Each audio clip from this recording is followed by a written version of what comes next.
बोलिए बागेश्वर धाम की, सदगुरु सन्यासी बाबा की जय। जय श्री राम, जय जय श्री राम, जय जय श्री राम। आप सभी भक्तों से अनुरोध है कि आप सभी अपने स्थान पर विराजमान हो जाएं। राम रामेति रमेति रमे राम मनोरमे सहस्रनाम तातुल्यम श्री राम नाम बरा। ओपेरा हाउस और वहां की संसद से हमें बुलावा है।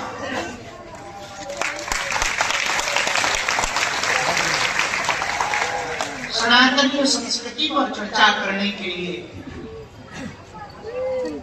वहां से बुलावा आया। हमारे लिए और समस्त बागेश्वर परिवार के लिए बहुत खुशी की बात है। तो हम वहां 3 जगह कथा करने के लिए कैनबरा, पर्थ सहित फिर वापस बागेश्वर धाम पर आई। उसके बाद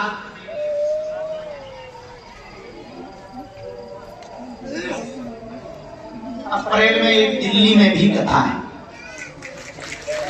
वहां से वापस दिल्ली में ही कथा सुनी। और दिल्ली के बाद 25 तारीख से महाराष्ट्र की धरती नागपुर में कथा है। फिर वहां से फिर वापस धाम आएंगे। 5 दिन तक यहाँ रहेंगे। 4-5 दिन के बाद आप सबसे विदा और आशीर्वाद लेकर बद्रीनाथ की यात्रा पर तपस्या करने के लिए जाएंगे। बागेश्वर धाम की जय, सच्चे दरबार की जय। बद्रीनाथ की पहाड़ियों पर होने वाली साधना में किसी भी व्यक्ति या साधक को आने की आज्ञा नहीं है, क्योंकि वह साधना पूर्ण रूप से एकांतिक है। उस साधना में केवल 2-3 चेला हमारे जो भोजन भजन की और ठंडी की व्यवस्था करेंगे, ठंडी ना लगे। और हमारे साथ एक महात्मा जी है। वहां से जब 21 दिन की साधना पूरी हो जाएगी तो 5 दिन वहीं बद्रीनाथ में नीचे उतर कर हम भगवान बद्री नारायण जी की कथा सुनेंगे। फिर उतर कर यहाँ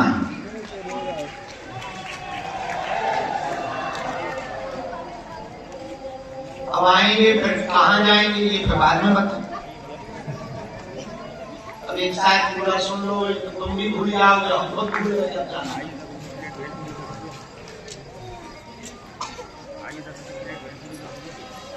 इसलिए अभी इतनी ही जानकारियां बहुत है। आज की बात में हम 1-2 बातें कहना चाहते हैं। ध्यान से सुनो।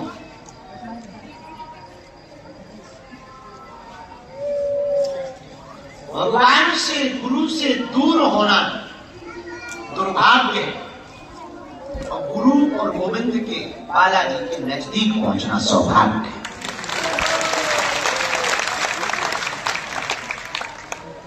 यदि आपका भाग आपका साथ नहीं दे रहा, मेहनत कर रहे, सफलता नहीं मिल रही, बहुत मजदूरी कर रहे, काम नहीं हो रहे, बहुत प्रयत्न कर रहे, कुछ नहीं हो रहा, तो हमारी एक बात नोट कर लो।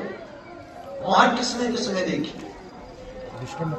सील मोहर जो होती है, वो सील कहते ना, कलेक्टर की होती, सचिव की होती।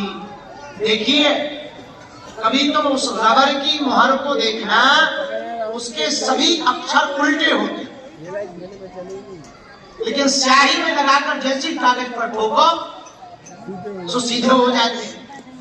बोलो हो जाते कि नहीं? उसी प्रकार भाग्य की रेखाएं जब तुम्हारी उल्टी होने लगे तब अपने माथे को बालाजी के चरणों में रख देना, भाग्य की उल्टी रेखाएं सीधी छपकर दिखाए।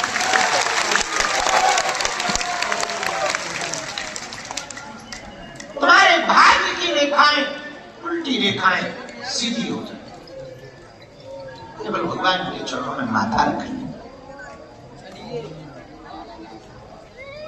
दूसरी बात, घर पर कोई भी पाप करोगे तो गुरु चरणों में, गुरु स्थान पर कट जाएगा, पर यही कोई पाप करोगे तो वो कहां कटेगा? गंगा जी में स्नान क्यों करते हैं? बोलो। अच्छा, यदि गंगा जी ही पापी हो जाए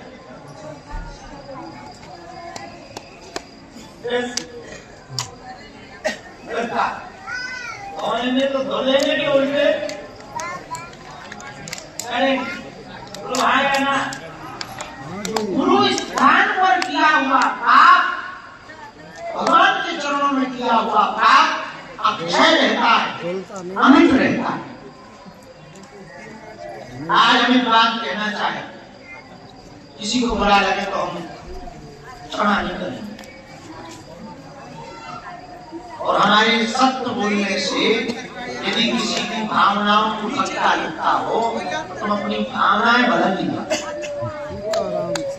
हम बोलना नहीं बदलेंगे। बात यह है, बागेश्वर धाम की खूब ख्याति,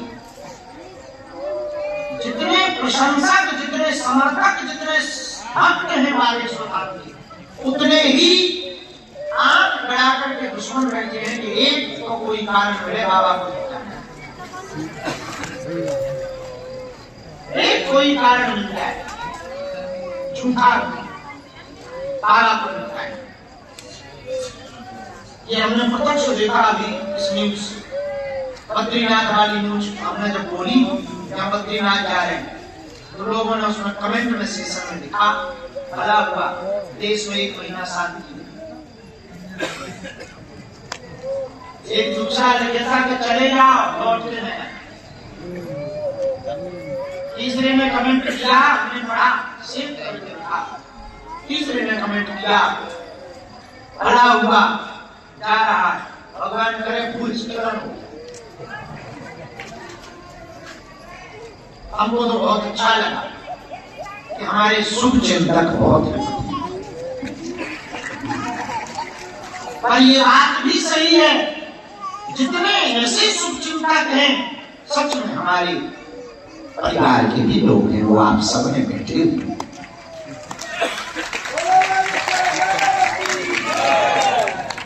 लोग कहते हैं कि इतनी मुसीबत के बाद भी आप मुस्कुराते क्यों रहते? अब उन्हें कौन बताए, मेरे पीछे जो खड़ा है वो दुनिया में सबसे बड़ा है। मेरे साथ जिसका हाथ है वो कोई सामान्य नहीं, अद्भुत, वो हमसे कुछ करवाना चाहिए तो पागलो। एक बात हम कहना चाहें, धाम पर जितने लोग रह रहे, होटलों के नाम पर, दुकानों के नाम पर बहुत लूटा जा रहा है। 10 की चीज बागेश्वर धाम पर होटल वाले 15 में बेचते, और यहाँ का प्रसाद तो इतना गजब का, शक्कर के अलावा तो कुछ मिलेगा नहीं। खोवा की मिठाई में खोवा तो होता नहीं, बाकी जगहों की मिठाई में शक्कर खोजनी पड़ती, हमारे बागेश्वर धाम के होटलों की दुकानों की मिठाई में खोवा खोजना गजब है। और होटलों वालों के जलवाएं, यहाँ जितने होटल हैं तुम एक बात सुन लो, हमारे नहीं है, ये जमीन भी हमारी नहीं है, गांव वालों की जमीन है, गांव वाले किराए पर दिए हैं, और गांव वालों के खूब मजे हैं। एक एक गांव वालों के घर पे आता है 80-80 लाख का। और हमें भगवान करे दिन दुगना रात चौगुना बढ़े। हमारा आशीर्वाद, हमारा ये भी आशीर्वाद है कि यहाँ अभी होटल कम है, इससे डबल होंगे। लेकिन भगवान के साथ समझौता ना करें। बिना नहाए प्रसाद बना देते। इनके आधे से ज्यादा बेटा पीने वाले, गांजा पीते हैं, उपद्रव करते हैं, बदनामी धाम की। और धाम की कोई भी न्यूज बनती है तो जो बाहर बैठा है उसे थोड़ी बताते होटल पे हुआ है, न्यूज छपती है कि वहां भी सुधार पे ऐसा हुआ। अब उन्हें कौन समझाए कि आगे तो धाम का गुरु जी का एक हिस्सा है, बाकी तो था। लेकिन कौन समझाए, कौन सफाई दे, और किसको किसको सफाई दे। हम पूरे होटल वालों से प्रार्थना करेंगे, हम तुम्हारे साथ और तुम बालाजी के साथ हो जाओ। श्रद्धालुओं से भी हम प्रार्थना करेंगे, यहां पर आओ तो सजगता से आओ। बड़ा अच्छा स्थान है बालाजी, लाखों लोगों में कृपा हो रही। एक बात हम और बोले, वो दिन दूर नहीं है जब यहाँ रोज मेला लगेगा। तो आज भी है, और वो दिन दूर नहीं है जब पूरी दुनिया सनातन के नाम पर बागेश्वर धाम दौड़ी चलेगी। हम जो तैयारियां कर रहे हैं, जो मेहनत कर रहे हैं हिंदुत्व के लिए और सनातन के लिए, पागलों एक बात तुम याद रखना, आज हम जिंदा हैं तो तुम भले ही हमारी निंदा कर लो, लेकिन याद रखना तुम एक दिन तुमको भी मजबूरी में कहना पड़ेगा हम भी बागेश्वर वाले।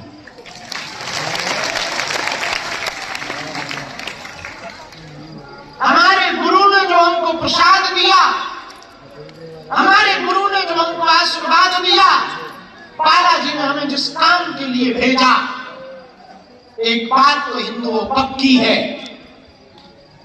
हम तब तक न रुकेंगे न झुकेंगे जब तक हिंदू राष्ट्र भारत हो नहीं जाएगा। आने वाले दिनों में भारत में बहुत खराब हाल होने वाले हैं, कान खोलकर सुन लो। आने वाले दिनों में भारत में बहुत विचित्र स्थितियां होने वाली हैं। भारत आने वाले दिनों में गृह युद्ध की ओर जाएगा यदि आज नहीं संभला तो। आने वाले बच्चे और तुम्हारी पीढ़ियां बहुत बिगड़ेल हो जाएंगी यदि आज संस्कारों को नहीं रोका गया तो। हम पूरे सनातनियों से प्रार्थना करेंगे, जितने भी दरबार में बैठे हैं, हम तुम्हें चमत्कार दिखाने के लिए नहीं बैठे हैं, हम तुम्हें बालाजी का बनाने के लिए बैठे हैं। तुम बालाजी के हो जाओ, बालाजी तुम्हारे हो जाए। हम चाहते सिर्फ इतना है कि तुम बागेश्वर धाम आओ तो तुम हमारे चक्कर में मत पड़ो, बालाजी के चक्कर में पड़ो।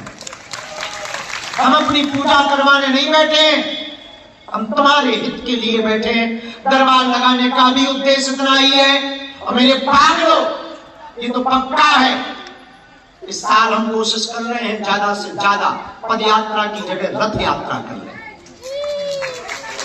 ताकि ज्यादा से ज्यादा लोगों के पास पहुंच पाए, उनसे अपना संवाद कर पाए, अपनी बात रख पाए और हिंदुओं को जगा पाए।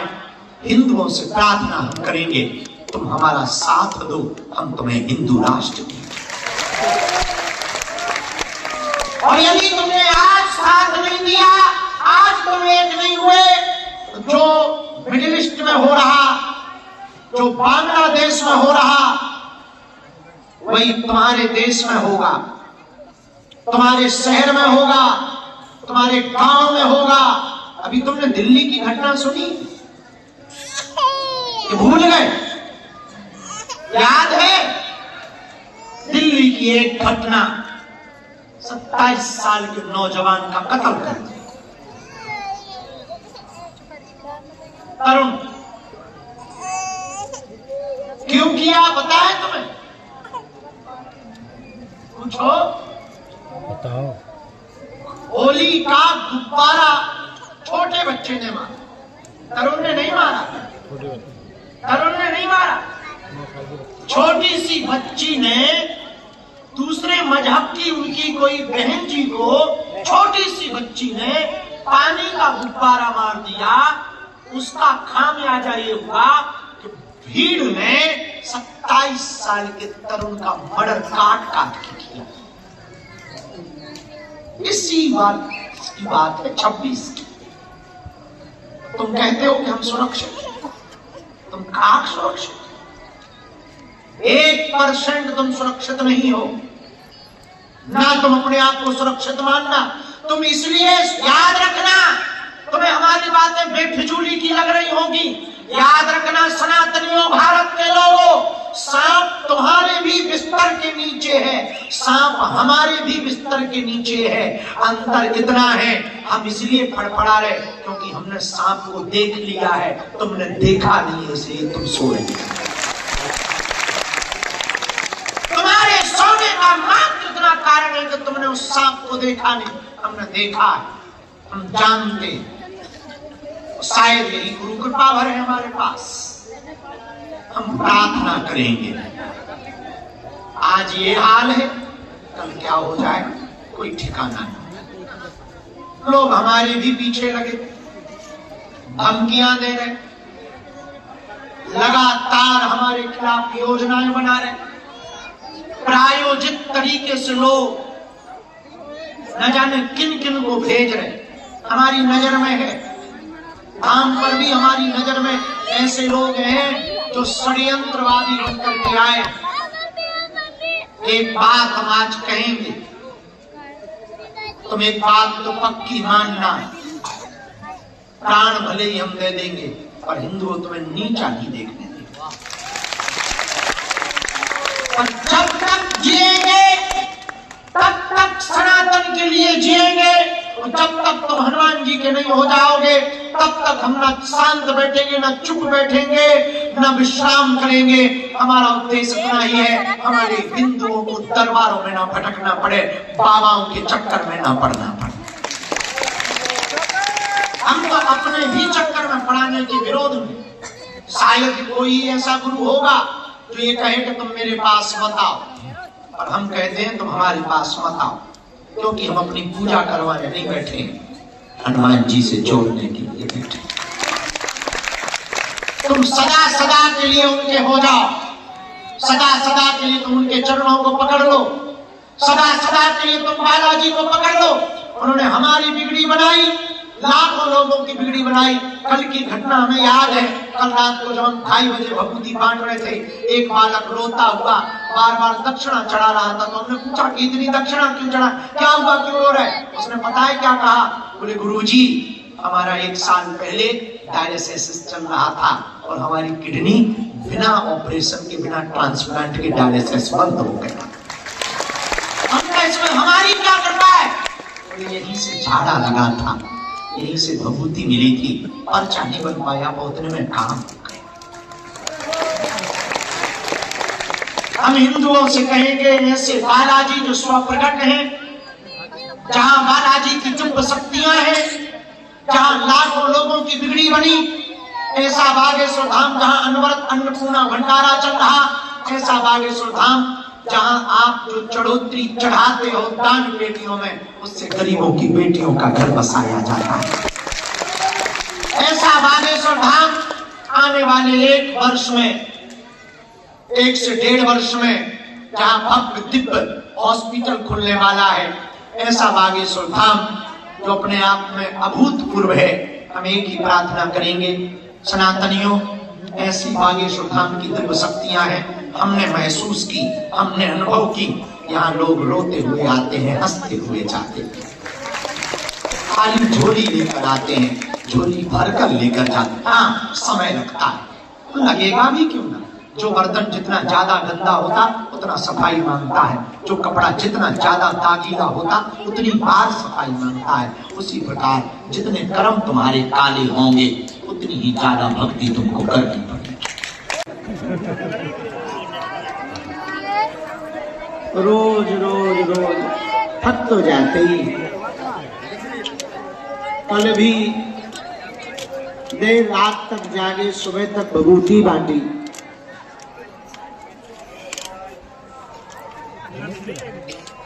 आज हमारे मन में एक ऐसा विचार आया जो हम आपको बताना चाहें। आया तो पहले भी था और आज हम सूचना देना चाहें। सन 2020, सन 2021, सन 2022 और सन 2023,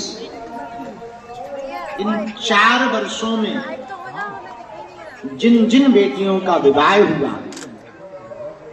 11 तारीख को यानी परसों इन बेटियों को साथ परिवार सहित मिलने के लिए बुला रहे हैं।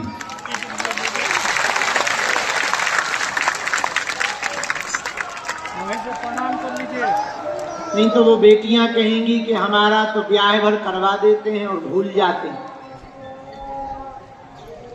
तो बीच बीच में तो कुछ बेटियां आती रहती, और हमने सोचा ऐसा भी होना चाहिए जिससे सब बेटियों को मिल लेंगे, दामादों को मिल लेंगे, पता भी लगेगा कि किन किन घरों में महाभारत चल रही है।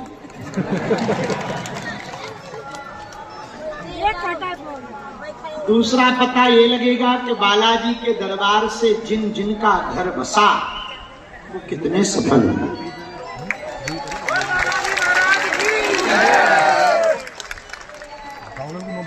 तीसरा, भगवान की कृपा से सबके घरों पर खुशियां आई हों, उन सब बेटी, दामाद, नातिन नाती सबसे मिलने का अवसर मिल जाए।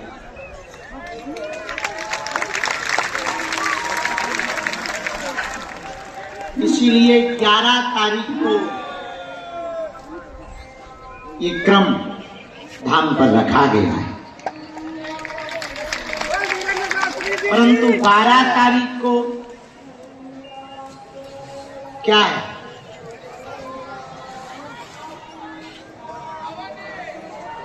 ऑनलाइन हवन है।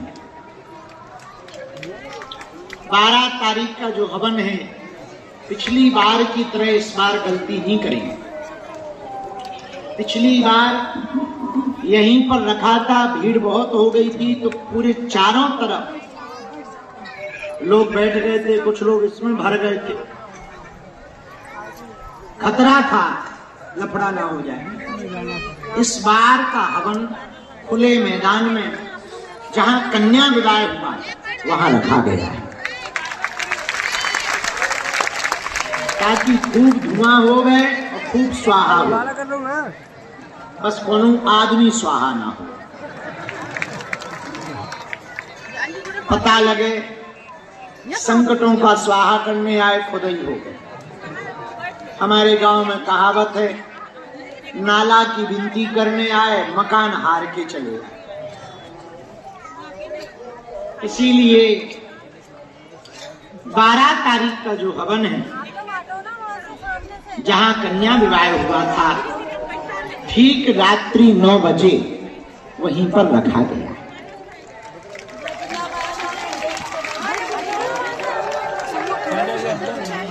और 13 तारीख को सबसे राम राम करते रात तक यहाँ से विदा लेंगे। यहाँ वहाँ यात्रा करते हुए 14 तारीख की रात बंबई पहुंचेंगे। 15 और 16 तारीख को मुंबई में मठ पर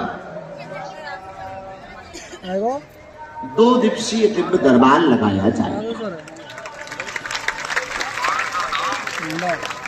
और फिर वहां से वापस 16-17 तारीख को चलते हुए यहाँ पर आएंगे 18-19 को। एक दिन विश्राम करके नवरात्रि प्रारंभ हो जाए, तो जो हॉस्पिटल के लिए गुरुजी ने आज्ञा दी थी साधना, वो साधना करें।